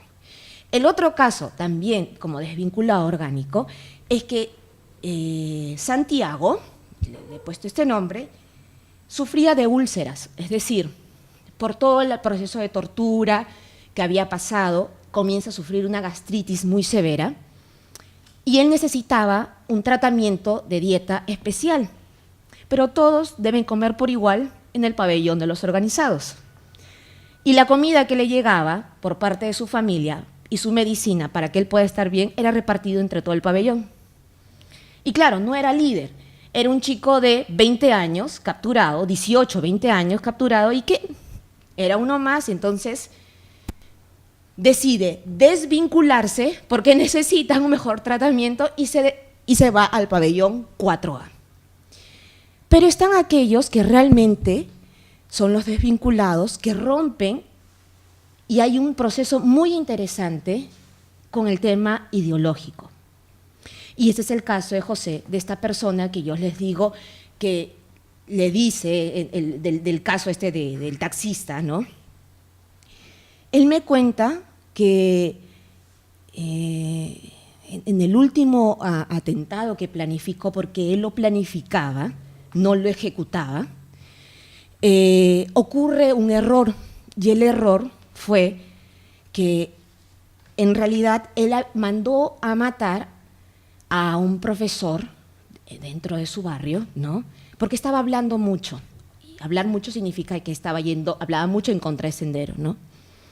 Entonces da las indicaciones cómo tiene que ser asesinado y al día siguiente, que ya había sido ocasionado ya el asesinato, unas personas van y lo buscan, porque se sabía quién era quién en este barrio, unas personas van y lo buscan y le dicen, se te pasó la mano. Y él dice, no, porque tenía que morir, no sé qué. Pero también a su mujer y delante de sus hijos. Entonces él se paltea y sale y va y desde lejos tiene esta imagen, observa a 2 niños huérfanos y él se ve en estos niños huérfanos. Yo no hubiera podido entender esto si yo no hubiera rastreado su historia de vida, porque resulta que él fue huérfano. Y entonces él me dice, es el momento en que yo me detengo y me vi en esos niños y yo los condené a ser huérfanos como yo lo fui. Entonces, hay una cuestión, hay una diferencia muy importante, justamente que es lo que presenta él en el trabajo, es que están estas 2 formas de poder aproximarnos a estas personas, ¿no? Aquellos que se desvinculan por estas razones, las orgánicas que yo digo, y que después el encierro hace su propio proceso en cada uno, pero están aquellos que definitivamente saben que ideológicamente no comparten más, o sea, que dicen literalmente que se equivocaron, como es el caso de Gálvez Olaechea, que es un testimonio el que dice, nos equivocamos, y son las razones, y él da todas las razones por las que se equivocan. Ahora, me quedo con 2 partes importantes de tu exposición, y la primera muy sencilla, pero que nos puede llevar a cuestionarnos, ¿no? Cuando comienzas en la introducción y haces esta especie de línea de tiempo sobre la bibliografía, todas las cosas que se han escrito, justamente se terminan estas bibliografías en biografías. La de Lurgio, la de José Carlos, la de Gálvez Olaechea, y todavía hay más. Y Lurgio, si es que ya presentó el libro, Lurgio ha presentado su libro nuevamente, pero ha incluido nuevos testimonios. Conversaba con Lurgio y él me decía que él decidió ir a buscar a sus compañeros de los cabitos, y no solo a los cabitos, sino cuando también estaba en Sendero, y ellos le dicen que también quisieran poder decir su historia. Entonces, ¿qué ha sucedido? Que pasamos de bibliografías escritas por otros a biografías, a poder decir, a poder cuestionarnos, ¿no? Incluso la de José Carlos, a poder cuestionarse como hijo y pensando si tiene este estigma de la responsabilidad. Y es al siguiente tema al que yo quiero referirme, que es el tema de responsabilidad, y yo lo denominaría responsabilidad moral, porque tratando de desligarme un poco del tema de responsabilidad legal, que ya no sé, en realidad el tema legal es, a pesar de haber hecho la maestría en Derechos Humanos, más me voy por el otro lado. Entonces, ¿qué me ha cuestionado el trabajo de Eli?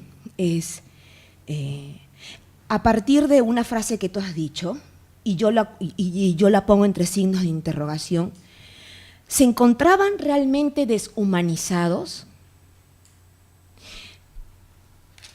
Y porque hay algo que justamente Judith Butler retoma de Freud, hay algunos temas, unas lecturas que ella toca, los temas de Freud en Guerra, justamente, donde retoma el tema de la pulsión de muerte, que es justamente aquello que también somos, y que si más bien nos pensamos como máquinas de matar, yo diría que precisamente debemos alejarnos de concebirnos o concebir el horror ajeno a lo humano. Yo creo que el horror sí es humano.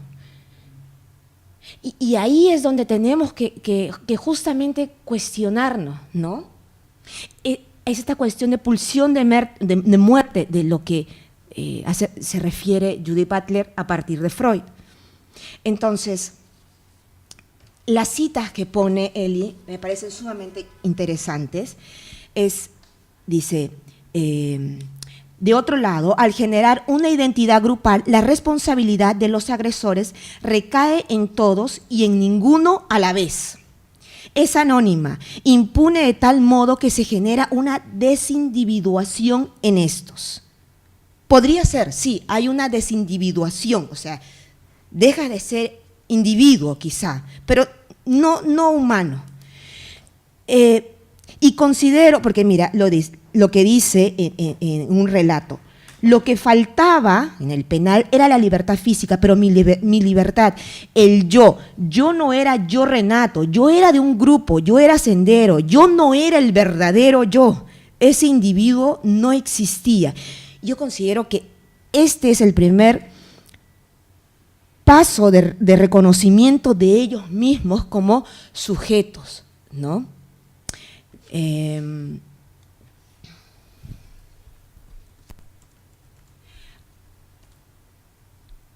Ahora, ¿qué es lo que sucede? Yo estoy trabajando mi tesis de maestría, y esto no es pura casualidad, por eso es que me atraje mucho esto, sobre tema de responsabilidad moral en los sujetos que fueron parte de Sendero y de MRTA, pero que ya la vienen pensando, en realidad, ¿no? O sea, que ya han venido pensando sobre sus temas de responsabilidades.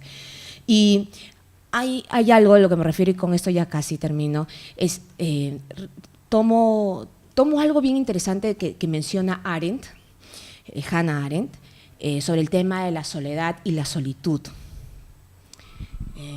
Lo tengo anotado aquí un momento.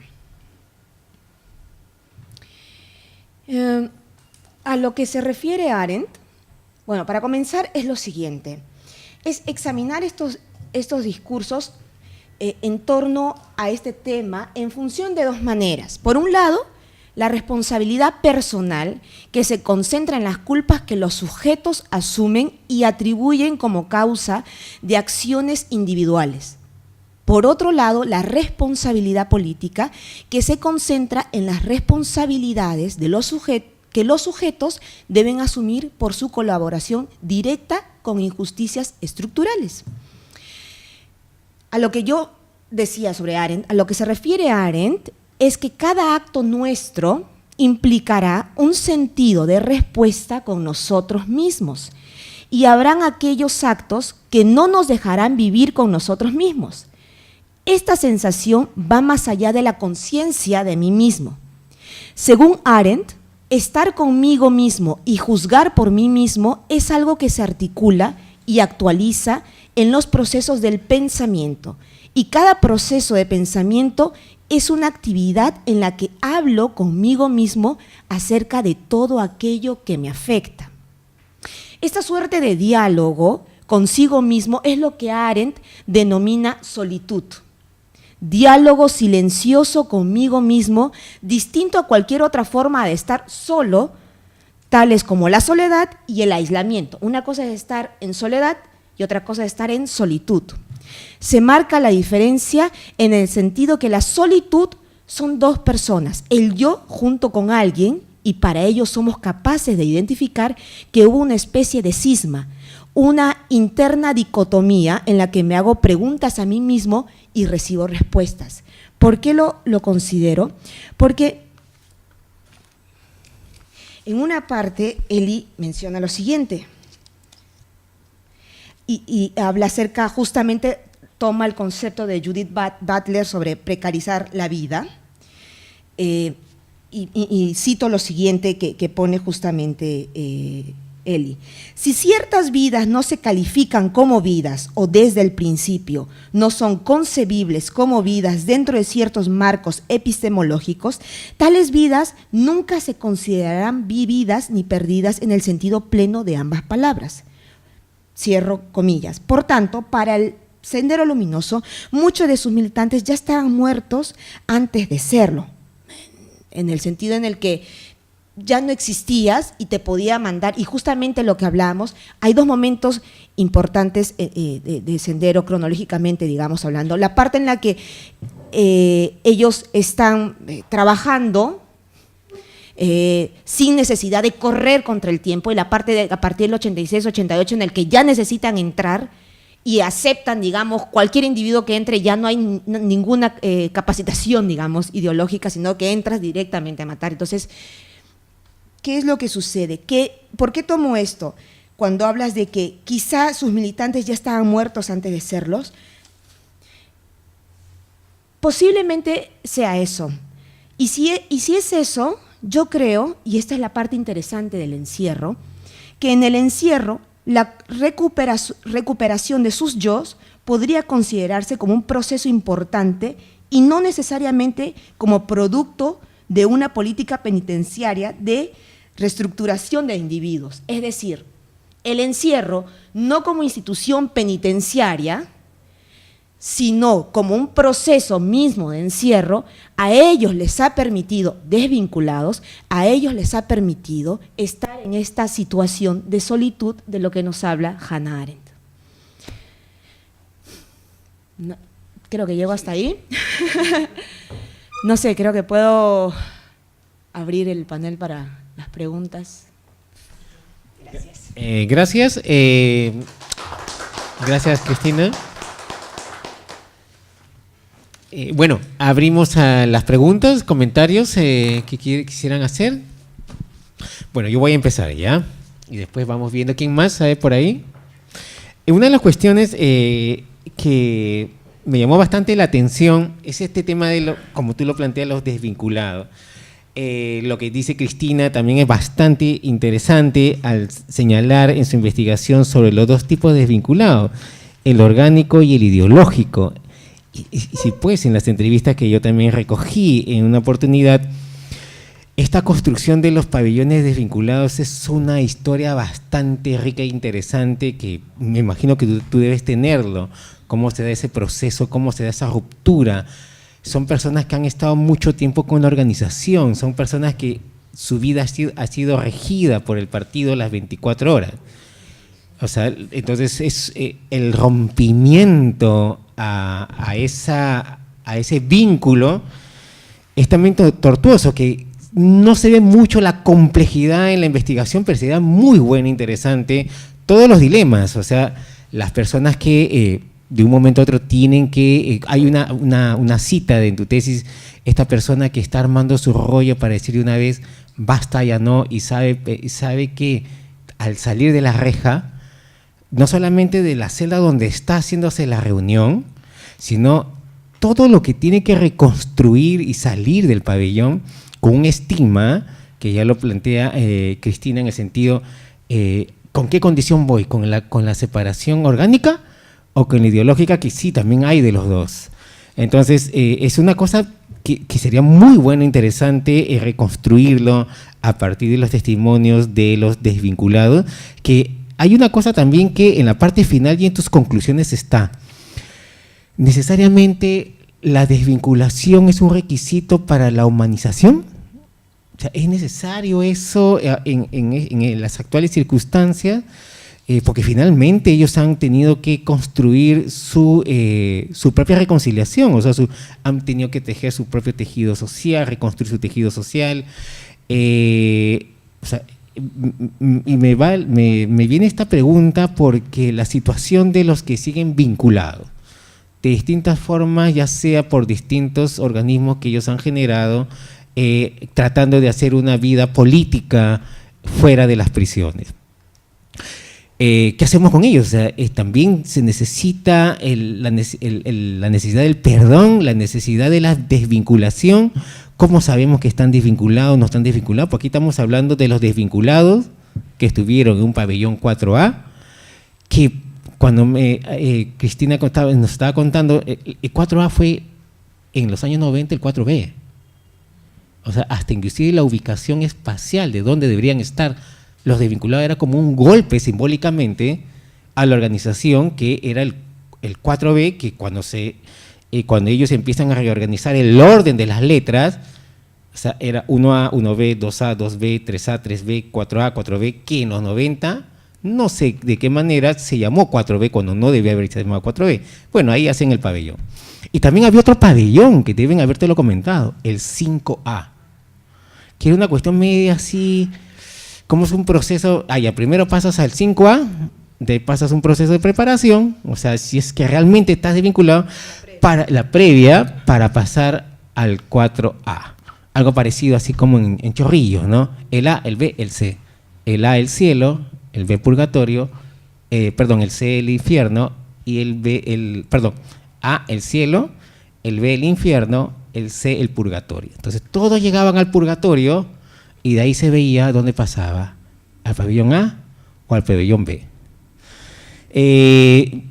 Muchas cosas interesantes. Hay otra cosa más también, que finalmente, o sea, el Estado, ¿cómo queda ante todo lo que ha hecho con estos desvinculados? Porque ellos pasan al 4A con la figura, y dentro del vocabulario de la organización fue el pabellón de los arrepentidos, el pabellón de los renegados, ya en la cual me contaban también esta relación, este rompimiento solamente orgánico, porque hay relación todavía con el 4A, conversan. Los 4A visitan a los pabellones de los políticos, o sea, como que no se rompe el vínculo, se mantiene todavía. Entonces, pero ¿y el Estado cómo queda después de eso? O sea, terminó, su política termina de desvinculación o de arrepentimiento en el penal. ¿Qué hay más allá? ¿Qué hay de todas esas organizaciones, de los indultados, de los desvinculados? ¿Hay algo más sobre eso? Esas son mis dos preguntas, después ya van a salir otras. Y bueno, a ver, ¿alguien que quiera hacer preguntas? Diego, por favor. Gracias.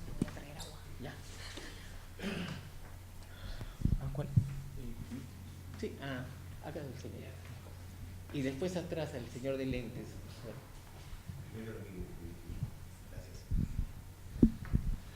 Buenas tardes. Yo tenía un poco el interrogante que, bueno, entiendo que la muestra es bien pequeña, usted habla con 7 individuos, ¿no?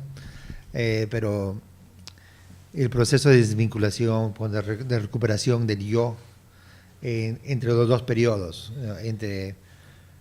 por ejemplo, ahora, a partir del 93, digamos, ¿no? En que ya la guerra básicamente ha terminado, la organización que está fuera es el Movadef, en comparación al periodo anterior en que desvincularse podría ser una pena de muerte, ¿no? Y la organización que estaba fuera era pues el Partido del Socorro Popular, era el Comité Metropolitano. Y se ha encontrado una diferencia más o menos en esos procesos de desvinculación, de recuperación del yo. Básicamente eso, ¿no? Buenas. Gracias por la charla y por permitirnos compartir. Pero me preocupan la construcción del pensamiento de los dos expositores, de los dos. Porque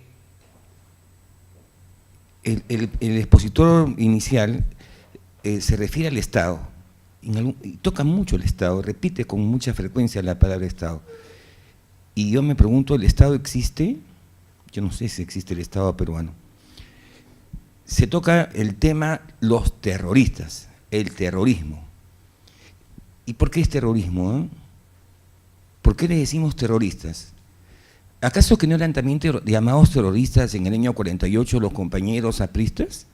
Es decir, si nosotros partimos construyendo en nuestro pensamiento ese tipo de posiciones donde ya vamos predefiniendo lo que van haciendo, lo que hacen las personas o lo que suponemos que van a hacer las personas, vamos haciendo una composición neurolingüística que al final ya los hemos catalogado de delincuentes, asesinos y criminales sin ni siquiera haber sabido, habernos vinculado, entre comillas, con ellos, o saber si realmente son o no son terroristas.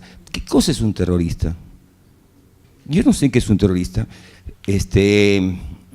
Cristina toca el tema de Freud, pero yo soy médico psiquiatra y Freud toca ese tema en época de guerra. Es un conflicto no interno, es un conflicto con terceros realmente, es con otro país, es otra circunstancia de guerra.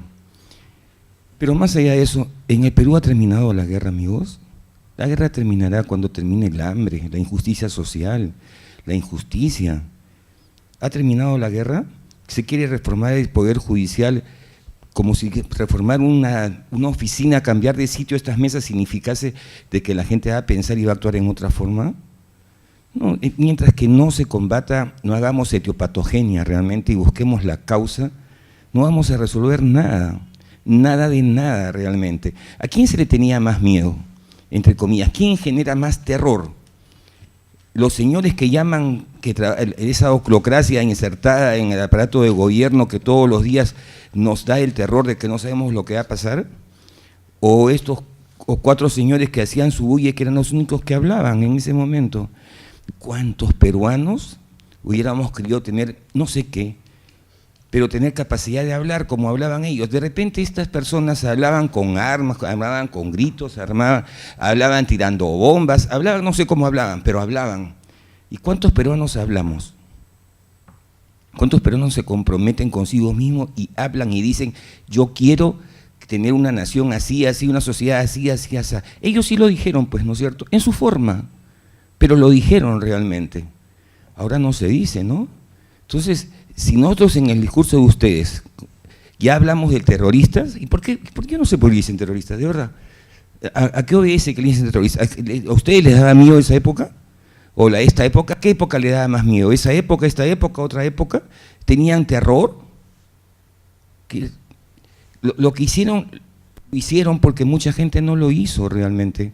Porque se combatió el hambre, se combatió la ignorancia, se combatió la anemia, se solucionaron los problemas estructurales que dieron origen a este tipo de reacción. Tercera ley de Newton, ¿no? A toda acción una reacción de igual intensidad en sentido contrario. Es que mientras que no se resuelvan los asuntos de fondo, yo creo que no deberíamos de ser tan crudos de llamarles terroristas y menos hablar del Estado peruano.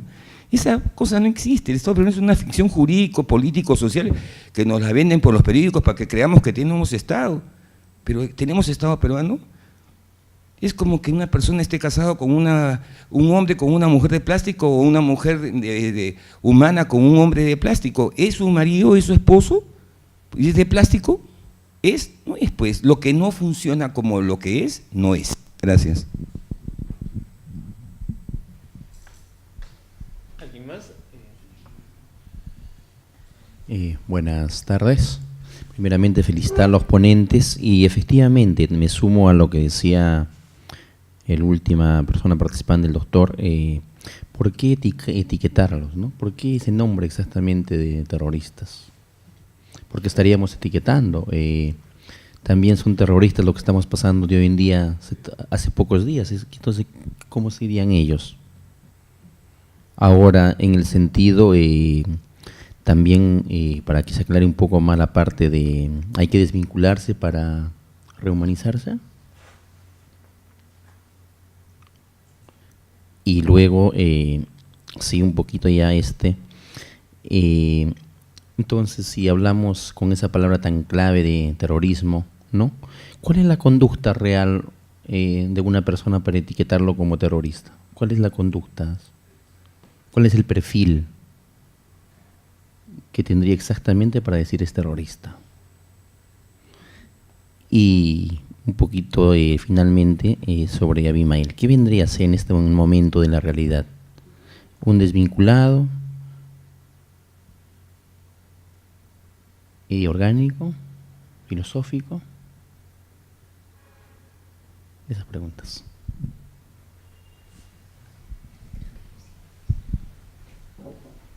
Gracias.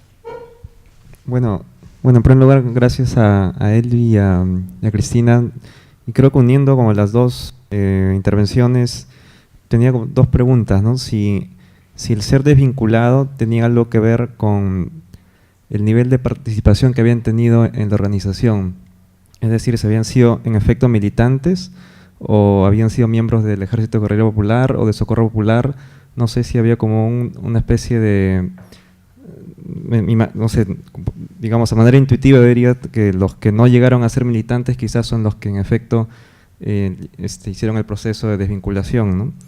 Y una segunda pregunta era con respecto a su identidad política. No sé si ellos se siguen sintiendo como más ubicados hacia la izquierda, se sienten como, no sé, demócratas.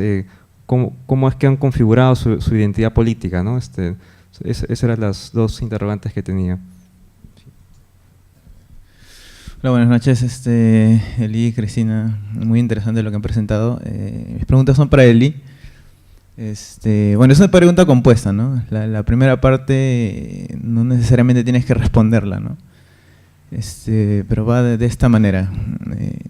O sea, en las entrevistas que tú hiciste, ya desde un tema, no sé si decirle psicológico o psicoanalítico, tú notaste que en los discursos que te daban había algún tipo de puerta abierta, como que dejaba, digamos, un camino que te pudiera conducir a creer que sus posturas en ese momento podrían variar.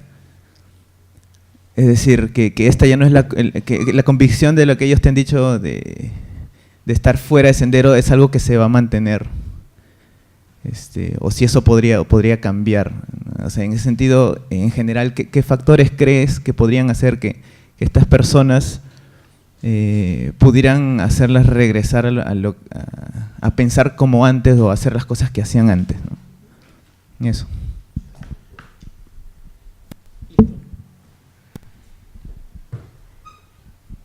Muchas gracias. Bueno, Lee, tienes un tiempo para contestarlas y si tienes algún comentario también, Cristina, también. ¿Podría ser una tesis doctoral solamente? Hola, podría ser una tesis doctoral solamente respondiendo a sus preguntas, porque son preguntas de mucho fondo y en realidad mucho para razonar bastante. Empiezo con una anécdota, voy a responder a las preguntas, si es que por ahí queda alguna al aire, pues repreguntamos y vamos.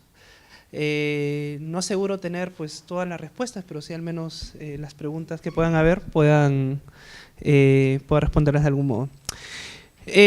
Hace unos meses preparaba un artículo para una revista que se llama Convergencia. Es una revista mexicana, ¿ya? Es una revista bastante importante de México. Y justamente en esta revista hablo acerca de identidad política. Identidad política sobre Sendero Luminoso es algo que es bastante interesante y que es algo que ya vengo trabajando desde hace buen tiempo atrás, ¿no? El tema de violencia política en realidad lo vengo estudiando desde el 2007. Y justamente en el caso de Convergencia, yo había escrito el artículo sobre socialización y radicalización política, y una de las observaciones que me hicieron es justamente esta: ¿por qué les llamas terroristas? Es muy interesante. Ya me había planteado el tema anteriormente, en otras ocasiones, ¿no? ¿Por qué le dices terroristas? Y justamente fue un momento bastante interesante y de bastante introspección para mí, porque justamente si yo salgo fuera de los marcos peruanos, o sea, si yo me voy a otros países, en realidad en otros países de repente ni siquiera se les denomina así, ¿ok? Entonces esa parte también es muy interesante. Ahora, si a mí me preguntan si es que hubo o no hubo terrorismo, y acá voy viendo algunas preguntas, ¿por qué le decimos terroristas o cuál es el perfil del terrorista? Pues John Horgan, que es un investigador, no sé si es que lo ubican, John Horgan investiga esto desde hace varios años atrás, justamente tiene una definición que a mí me parece la más interesante sobre el terrorismo, ¿no? Que es, digamos, no lo voy a decir exactamente con sus palabras, pero más o menos va por esta línea, de que implican aquellas acciones violentas que ejecuta un grupo para dañar a un tercero, ¿no? A un tercero que usualmente es público, y no dañar al objetivo directo. Es como una violencia instrumental efectuada sobre un otro o para un otro que no daña al objetivo real, que puede ser un objetivo político, que puede ser un objetivo de otro tipo, pero que daña principalmente a un público, ¿no? Y en ese sentido, en el caso peruano, efectivamente sí hubo ello, ¿ok? Entonces, por eso es que la denominación que yo hago, y justamente esta problematización es la que todos los que al menos trabajamos de algún modo u otro este tipo de accionares tenemos que hacerla. Cuando ustedes lean el libro o si han revisado el libro de Tony Zapata, este último libro, ¿cómo se llama? Hablan los enemigos, van a leer en la parte introductoria nada más esta definición que hace, y justamente es una definición que todos los que trabajamos el tema debemos definir, o sea, debemos decir desde dónde estamos partiendo. Yo creo que por ahí, para mí, la pregunta me resulta sumamente importante porque debemos definir de dónde estamos partiendo. Entonces, yo al definir algo, ¿okay? Al definir como terrorista algo, no es que me esté alejando más o que esté dejando de ser objetivo. Al contrario, yo considero que al definir algo, ¿okay? Desde el inicio, ya estoy señalando, ya estoy indicando desde qué posición estoy partiendo. Ya si las investigaciones posteriores u otras investigaciones puedan, digamos, refutar o discutir aquello que estoy señalando, pues genial. Siempre tienen que señalar desde antemano cuál es la definición desde que están partiendo para poder abordar el tema en cuestión, ¿no? Entonces esa parte me parece importante, ¿no? Esa parte me parece muy importante, saber hasta qué punto o a quiénes definimos o qué actos definimos como terroristas, ¿no? O que de repente aquí llamamos actos extremistas, por ejemplo, ¿no? Que es otra conceptualización que también podría ser válida, ¿no? Un punto que también me parece importante ahí, y justamente tiene que ver con esto de si es que la guerra ha terminado, de si es que a quiénes podemos definir como terroristas, sobre la conciencia, sobre la pertenencia o conciencia de pertenencia. Me parecen debates sumamente importantes. Por ejemplo, les lanzo la pregunta. Una persona que ha pues, en su juventud perteneció a Sendero Luminoso, estalló coches bombas, que se hizo asesinatos selectivos, pasó 25 años en prisión, luego salió, ya no quiere seguir siendo parte de Sendero, no está dentro de los grupos de desvinculados de lo que hemos hablado. La pregunta para todos nosotros es, ¿esa persona es terrorista? ¿Sigue siendo terrorista? ¿Hasta qué punto nosotros podemos seguir denominando a alguien de ese modo? Esa pregunta es muy importante para nosotros. Esa pregunta es muy importante. Es decir, si nosotros partimos de esto, de la idea de que, digamos, todo aquel que haya pertenecido ya per se es terrorista, pues la pregunta cae por su propio peso. ¿Hasta qué punto nosotros podemos seguir llamando a alguien de ese modo, ¿no? ¿Hasta qué punto? Entonces, eso me parece muy importante discutirlo. Ese debate, el que estamos planteando en estos momentos, es un debate que es sumamente espinoso, es un debate sumamente delicado, es un debate que discutir de esto, lo que estamos discutiendo aquí en el Perú, en un restaurante, en la universidad, por no decirles las cosas que me han pasado, discutir de esto es sumamente delicado. ¿Por qué? Porque agarras fibras internas, ¿ok? Y entonces mucha gente se puede sentir dañada solamente con el hecho de siquiera discutir. Mucha gente se puede sentir dañada con el hecho de siquiera discutir de si es que es pertinente usar el término terrorista o no utilizar el término terrorista, hasta qué punto se le puede denominar terrorista, cuántos años tienen que pasar para dejar de dominar a alguien terrorista. Entonces son puntos muy delicados que nosotros debemos tratar. Una cosa que señalaba Cristina al inicio, y que también me pareció importante cuando me hacía recordar de este repaso histórico que hice, es ver desde hace cuánto se empieza a hablar ya acerca de, digamos, desde la gente de Senderos. ¿Desde cuándo empiezan a partir los textos de estas personas? ¿Desde cuándo se empiezan a abordar investigaciones con estas personas? En el 91, en el 93, los libros de Carlos Iván de Gregori, de Robin Kirk, fueron unos libros sumamente interesantes, importantes, pero después de ello hubo toda una especie de silencio. Hasta el 2010, 11, 12, 13, cuando recién empezaron a salir los libros. No me imagino el libro de José Carlos Agüero hace 10 años, pues. No me imagino el libro de Lurgio Gavilán hace 15 años. Esos libros eran imposibles porque en esa época era mucho más difícil hablar acerca de Sendero. Entonces, el momento en que estamos actualmente hace que tengamos este tipo de debates, de discusiones, donde aún resulte un poco difícil hablar acerca de estos temas. En 10, 15 años más quizás estemos más preparados como sociedad para poder hablar de estos temas con mayor apertura. Lamentablemente ahora no. Luego, ¿hasta qué punto también se considera que la persona pertenece o no pertenece? Es decir, si una persona dice, ya estoy desvinculado y yo no pertenezco a Sendero Luminoso, ¿eso significa que ya por el hecho de decirlo ya está desvinculado? ¿Hasta qué punto nosotros debemos considerar ello, ¿no? Me preguntaron sobre el papel del Estado. El papel del Estado en realidad ha sido casi nulo. Casi nulo, casi como dice nuestro compañero atrás, ha sido casi ausente, ¿no? Ha sido casi ausente. Entonces, el Estado prácticamente no se ha presentado o no se ha visto evidenciado para efectuar o para intervenir sobre los casos desvinculados, ¿no? O al menos yo, no sé si alguien de repente por acá conoce de alguna política pública del Estado para trabajar con personas que han pertenecido a Sendero Luminoso. Yo no conozco ninguna, al menos. Yo no conozco ninguna, al menos que se esté brindando facilidades o que al menos se esté brindando posibilidades para que las personas se reinserten hacia un trabajo en la sociedad. No he visto nada, ¿no? Entonces, en ese sentido, hay ciertas condiciones que se siguen manteniendo. Y yendo a una de las preguntas que por ahí me han hecho sobre el proceso de socialización, el proceso de socialización, como conversábamos con Cristina hace un momento, nunca es individual. Siempre es un proceso grupal y siempre intervienen distintos actores en el proceso para que las personas se vayan incorporando a Sendero Luminoso. Por ejemplo, como un grupo hablo, ¿no? Pueden haber otros grupos más, pero siempre hay un proceso de socialización donde definitivamente la presencia o ausencia del Estado tiene mucho que ver. ¿Por qué digo presencia o ausencia? Porque el Estado, desde la intervención, por ejemplo, militar, nos acordaremos que en 1986, después de que Alan García bombardeó los penales, ¿se acuerdan? Entonces, después de 1986, ¿qué pasó con la gente de Sendero? Alan García pensó que muerto el perro, muerto la rabia. Al contrario, después del ataque, después del genocidio, después del tema con los penales, la gente empezó a sensibilizarse más por Sendero y en lugar de disminuir, la gente que se incluía en Sendero aumentó. Y entonces es una cuestión sumamente difícil trabajar con este tema porque el Estado, a veces desde su intervención, desde su presencia, a veces desde su ausencia, también genera o es el promotor también de que hayan este tipo de actividades. ¿Qué más?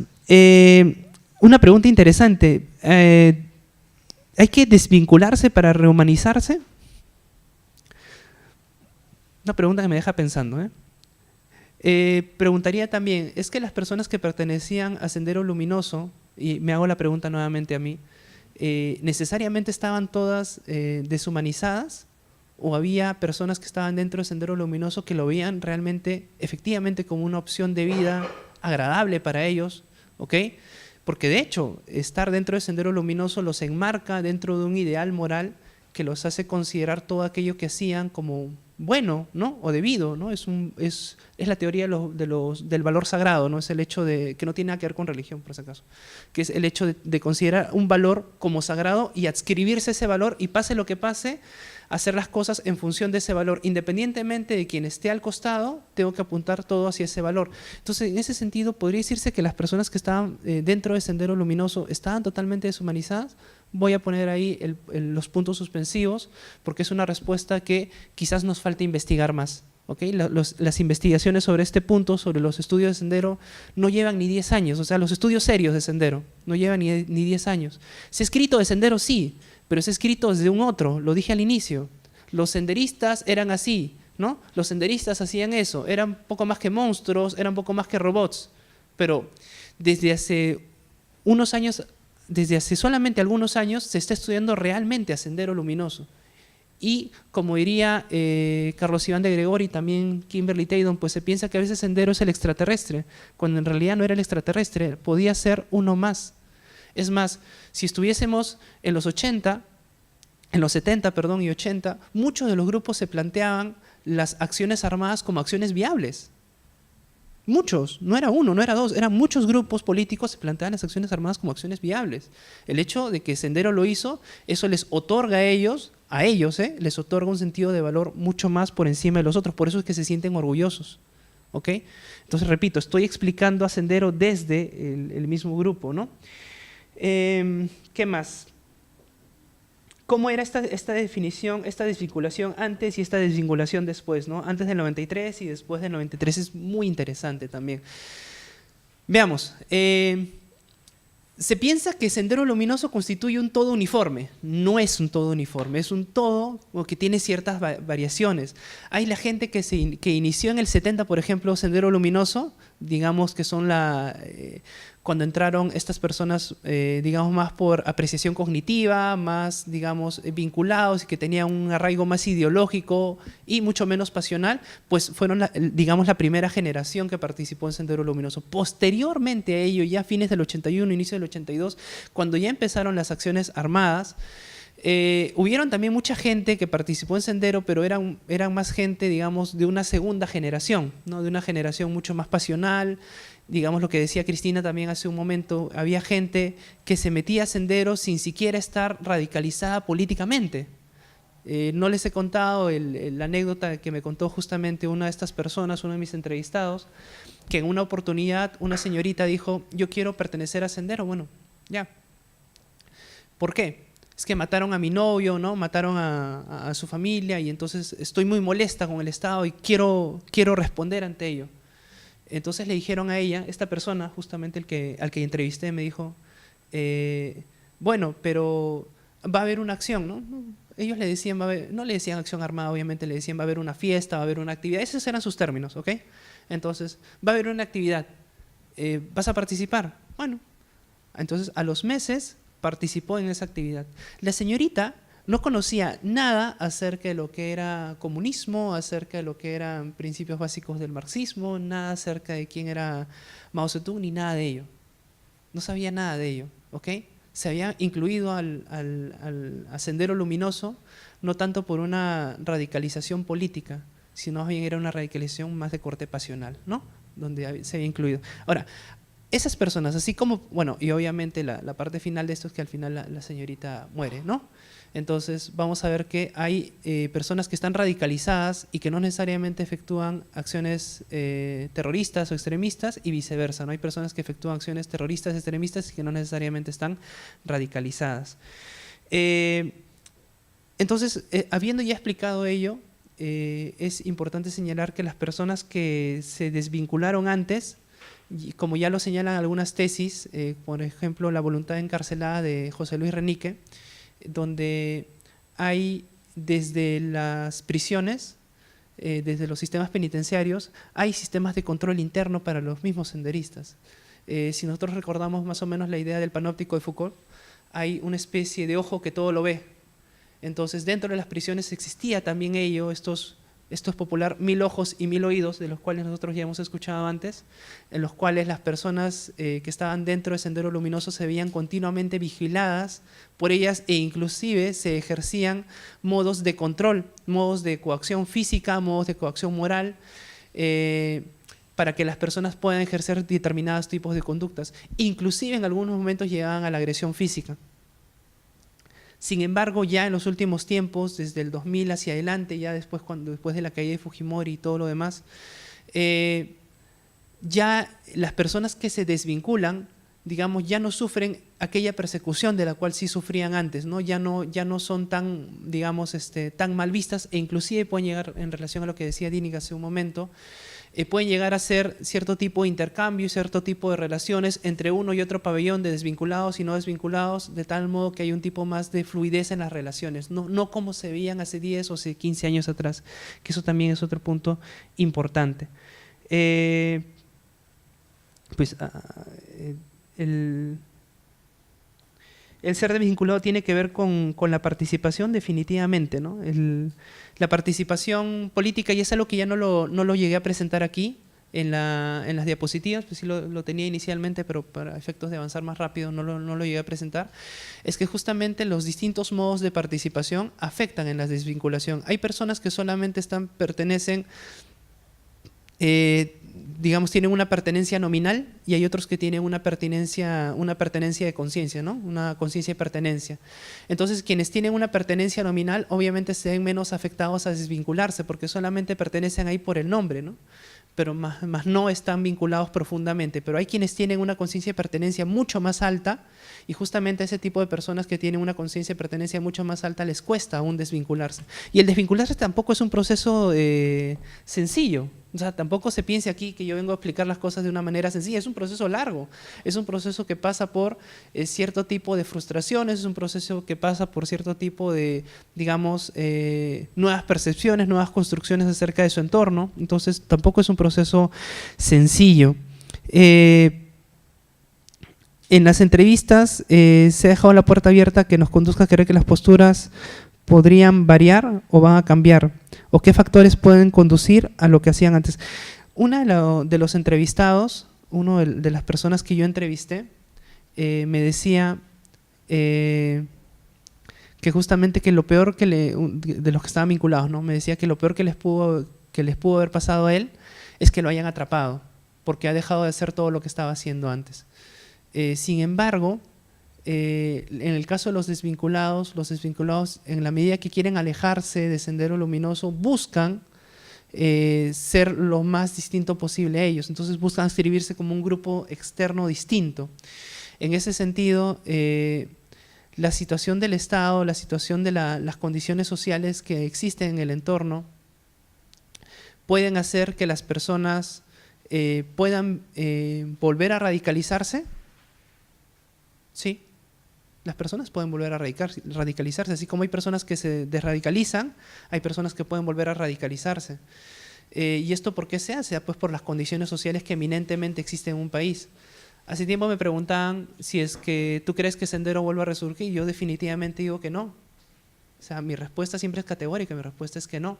No porque a mí me dé la gana, sino porque las condiciones que existían en el 70, con guerra de guerrillas, grupos armados por distintos lados, inclusive una historia de grupos armados aquí en el Perú reciente, de los años 60 más o menos para esa época, existían y estaban vivas aún. En cambio, en la época actual no hay una situación similar a ello, entonces no hay un espíritu, digamos, homogéneo, una conciencia homogénea que nos lleve a pensar que pueda generarse una situación como la que pasaba en los años 70. Ello no quita que puedan aún persistir hasta este momento condiciones que puedan haber llevado a las personas a radicalizarse. Por ejemplo, el desentendimiento por parte del Estado peruano, ¿no? hacia las comunidades andinas, por ejemplo, ¿no? El que el Estado esté de espaldas, el que las personas tengan poco acceso a sistemas de salud, por ejemplo. Entonces son situaciones que pueden hacer que las personas se radicalicen, mas no creo que puedan llegar a conductas extremas como las que acontecieron, ¿no? Creo que hasta ahí he dicho todo o casi todo.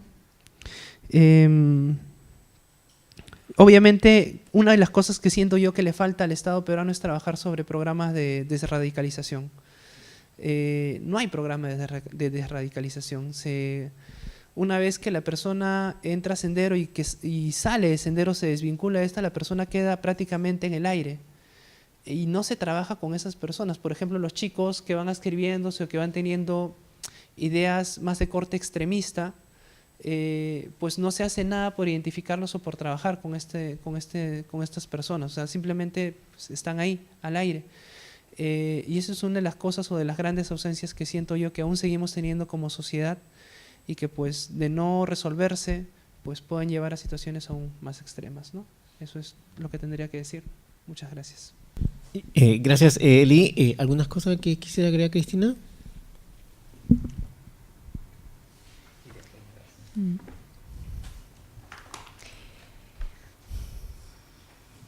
Estoy pensando en el acto de categorizar, ¿no? Si llamarlos terroristas, si llamarlos desvinculados, si llamarlos grupos alzados en armas, como lo denominó la CBR.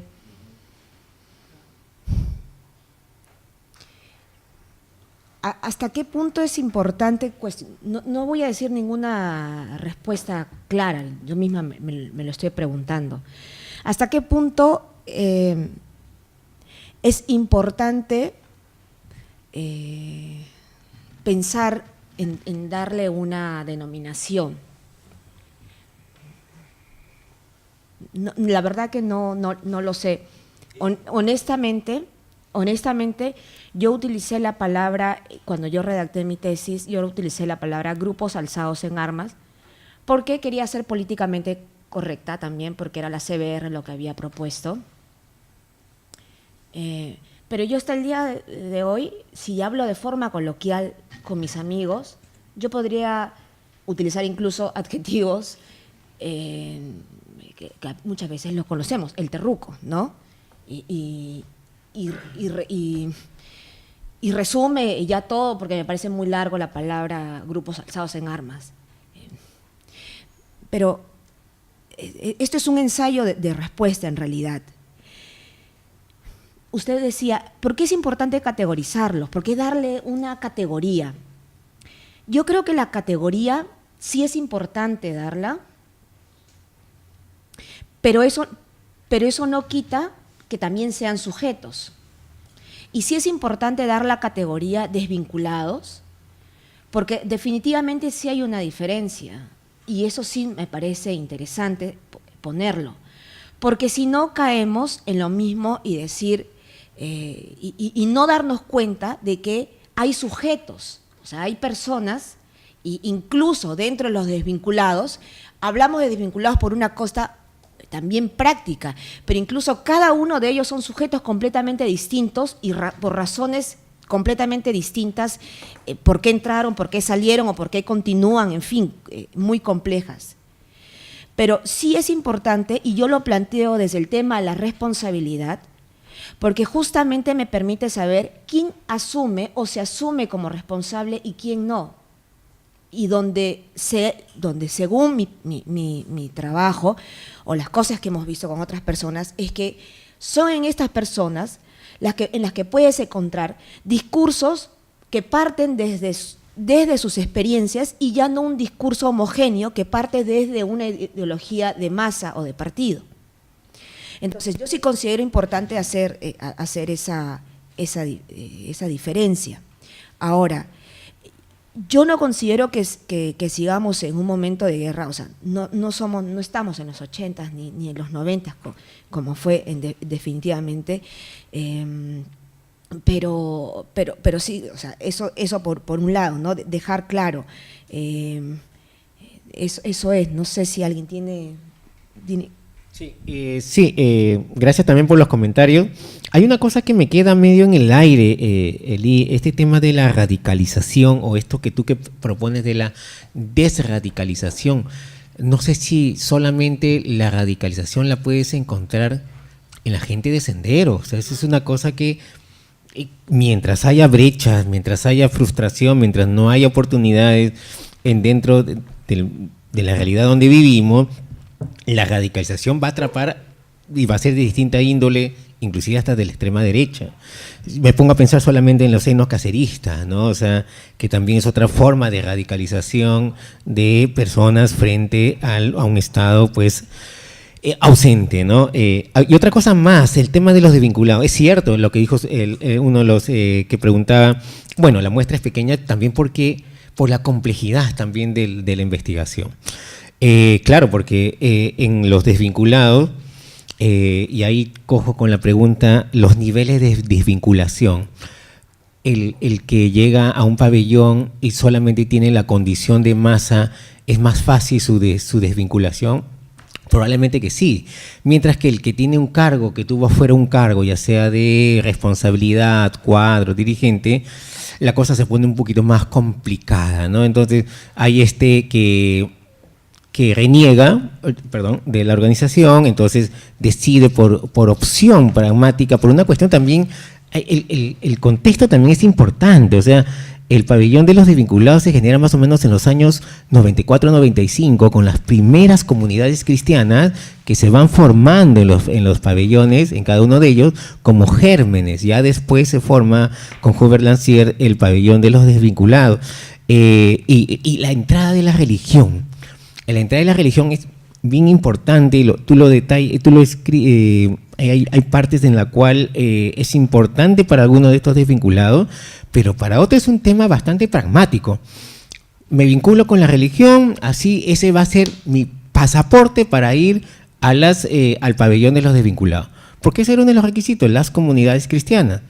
Y ahí hay una época, está también la comisión de indulto, o sea, la comisión de indulto también, todos aspiraban a la comisión de indulto, y para que seas comisión de indulto, para que vayas siquiera, primero tienes que pasar al pabellón de los desvinculados. Si quieres siquiera postular para un indulto que se dio en la comisión Hubert Lancier, tenías que estar en el pabellón de los desvinculados. Entonces, va a haber distintos desvinculados, inclusive podría pensar ese desvinculado ideológico, orgánico, el pragmático, el que reniega, el que por intereses también cansado de la organización, se va. O sea, hay más diversidad. Y bueno, claro, es una ausencia también que también entendemos por la complejidad. No sabemos nada de las mujeres, que es también otra historia por ahí, porque estamos hablando de los hombres, que tuvieron otra lógica distinta en prisión, y el desenlace ha sido otro también. ¿Ya? Mientras que de las mujeres sigue siendo todavía un espacio poco investigado, con poca llegada, porque también por la complejidad de las investigaciones. De verdad sueltan muchas preguntas para seguir discutiendo en otras oportunidades. Esperamos tener presente a Eli en su próxima investigación, y Cristina, invitada para la siguiente también, porque tu trabajo también me causa bastante interés de poder discutirles en una mesa verde. Dígame.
Bueno, muchas gracias. Los esperamos en el mes de agosto. Tenemos otra mesa verde y bueno, ya estaremos informando a través de la página web del Instituto de Estudios Peruanos. Muchas gracias Eli, muchas gracias Cristina, muchas gracias a los asistentes.